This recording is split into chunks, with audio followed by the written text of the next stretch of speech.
Baby குட்டிக்கு வாங்கின dress எல்லாமே அப்படியே இருந்துச்சு. எதுவுமே பேக் பண்ணி வைக்கல. இன்னும் பேக் பண்ணுறதுக்கு முன்னாடி அதை எல்லாமே ஒரு டைம் துவைச்சிட்டு தான் எடுத்து வைக்கணும் அப்படின்னு அம்மா சொல்லியிருந்தாங்க.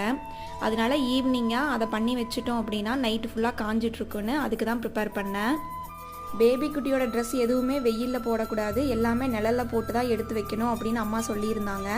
ஈவினிங்காக துவைச்சி போட்டோம் அப்படின்னா நைட் எல்லாமே காஞ்சிட்ருக்கும். அடுத்த நாள் காலையில் எடுத்துக்கலாம் அப்படின்னு ஈவினிங் தான் எல்லாமே துவைச்சி போட்டேன்.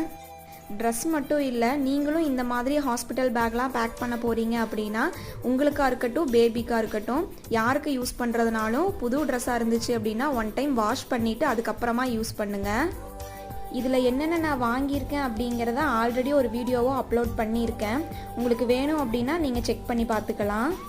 நான் ஹாஸ்பிட்டலுக்கு என்னென்ன பேக் பண்ணுறேன் அப்படிங்கிறத ஆல்ரெடி 2 வீடியோஸ் அப்லோட் பண்ணியிருக்கேன். ஃப்யூச்சர் வீடியோஸ்லேயும் அப்லோட் பண்ணுவேன். உங்களுக்கு வேணும் அப்படின்னா செக் பண்ணிக்கோங்க.